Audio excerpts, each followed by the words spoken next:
ఈ రోజు భారీ బహిరంగ సభ జరుగుతుంది విజయనగరం. పవన్ కళ్యాణ్, చంద్రబాబు, లోకేష్, బాలకృష్ణ వీళ్ళందరూ ఒకే స్టేజ్ మీద కనిపించబోతారు. అవును, రేపొద్దున ఈయన కూడా జూనియర్ ఎన్టీఆర్ కూడా ఇంకో స్టేజ్కి ఎక్కేటట్టుగా ఉన్నాడు. గాలి వచ్చేసింది. మరే ఈ పుల్లలు వేసేవాళ్ళు ఉన్నారే, ఇప్పుడు దాకా కనిపిస్తుంది జూనియర్ ఎన్టీఆర్, ఇప్పుడు ఎందుకు వస్తున్నాడు అంటారు?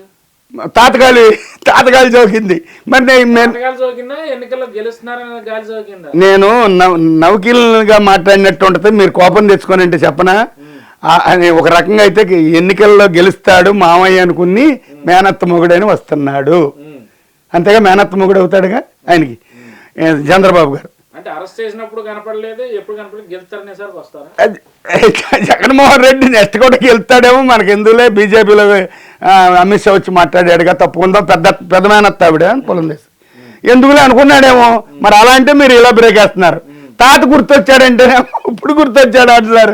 మీ టీవీ వాళ్ళతో చచ్చిపోతామేనండి. ఇప్పుడు కులాలు వచ్చినాయి అన్నారు, ఎప్పుడు ఈ మధ్యన జనం అందరూ అడిగారు అదేంటి కమ్మ కాపు అని ఉన్నాయిగా ఫీలింగ్లు అన్నారు.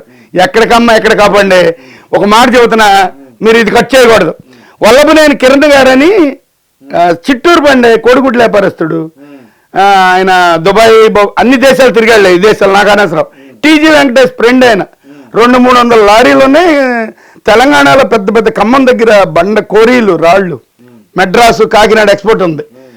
మరి ఆయన 94లోను 93లోను ఆయన దగ్గర డ్రైవర్ని నాకు ఇంటికి వెళ్తాకి అవినిగడ్డ బుల్లెట్ ఇచ్చేవాడు. ఇంటికి వెళ్తాకి ఇదే రమేష్ వాళ్ళ ఊర్లో ఉన్నప్పుడు బుల్లెట్ వేసుకెళ్ళమనేవాడు, కారు ఇచ్చేవాడు. మరి ఆపోండిగా మరి ఆయన తినేసాడు, కూర్చోబెట్టి పెట్టేవాడు. మరి నా అభిమానం ఏమనుకోవాలి, ఫీలింగ్లు ఉన్నాయి అనుకోవాలా మనం. దొరబాబు అంటారు ఇప్పుడు, ఆయన పేరు అసలు కిరణ్ గారు, వాళ్ళ పెద్దన్న పేరు నరసింహారావు గారు. అట్లాగే మరి వాళ్ళందరూ మరి నన్ను వేరుగా చూస్తే నేను నమ్మేవాడిని. మీరు అన్నదాని పాయింట్ చెబుతున్నా, ఈ కులాలు వచ్చినాయి కాబట్టి నాకు కానీ వాళ్ళు చూపిస్తే నిజమే అమ్మ ఎడతాం మన కుడి కాదని అనిపించేది. వాళ్ళు సొంత మనిషిలాగా చూసేవాళ్ళు. ఎవరండి కులాలు అంటారు పిచ్చి మాటలు. మీరు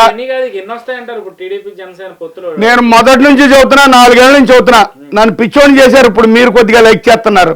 అందరూ పిచ్చోని చేశారు. 100 పైనే చంద్రబాబుకి. నేను అనుకుంటూ తెలిసో తెలియకో 15, 20, 25 పవన్ కళ్యాణ్కి అన్నమాట వాస్తవమే. తప్పైనా రైట్ అయినా మావాడేగా, నన్నేమంటాడు, మావాడేలే మా వర్గమేలా అనుకుంటాడు. మరి వస్తాయో రోజు నాకు తెలియదు ఎన్ని వచ్చినాయి వీళ్ళకి. మరి మిగతా బ్యాలెన్స్ ఆయనకి ఏమన్నా వెళ్తాయేమో, అవి కూడా డౌట్ ఏమో. మరి కాంగ్రెస్ వస్తే చెంచులు కూడా, మోడీ వస్తే లండన్ ఆడపిల్లల దగ్గరికి, తెలుగుదేశం వస్తే ఆయన ప్రతిపక్షంలో వస్తాడో అలిగి ప్యాలెస్లో ఉంటాడు, లేకపోతే ఏదో రుచికొండ బోడిగుండి చేసి ఒక ఇల్లు కట్టారు, మరి అక్కడ ఉంటాడు. ఈ కేసులు ఇవన్నీ తవ్వుతారో చేస్తారని నాకెలా తెలుసు? నేను అంత ఇంటెలిజెంట్ రిపోర్ట్ నేను చెప్పలేను. బొచ్చెడు సమస్యలు ఉంటాయి, చూస్తా ఉండండి. రేపు మీరు పెడతాం ఎందుకు, అప్పులు తెచ్చి దానికి మళ్ళీ వడ్డీ లేయటం ఎందుకు?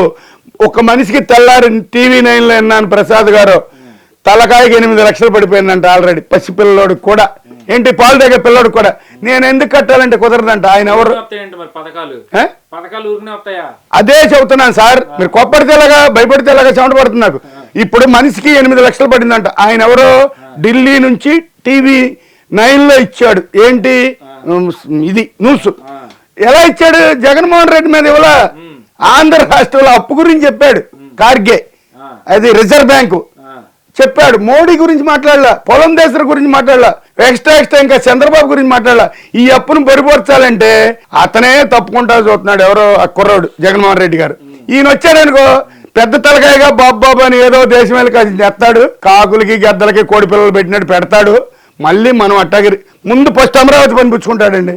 ఇది పక్కా గ్యారెంటీ. ఇక్కడ డెవలప్ అయిపోద్ది. ఈ మధ్యన కార్లు బాగా తిరుగుతున్నాయి, వర్కర్లకు బాగా పనులు వస్తున్నాయి. ఈ టాపీ మేస్త్రులు కూడా పనులు తగులుతున్నాయి.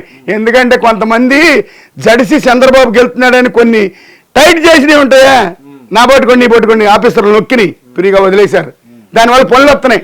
మాకు కూడా బాగా కార్లు తిరుగుతున్నాయి. నేను నమ్ముతున్నా అట్టగా నాకులాగా 10 మంది నమ్మి మనం ఆంధ్ర రాష్ట్రం ప్రజలంతా నమ్మి ఓటేస్తా కూర్చున్నారు. నేను అనుకుంటున్నా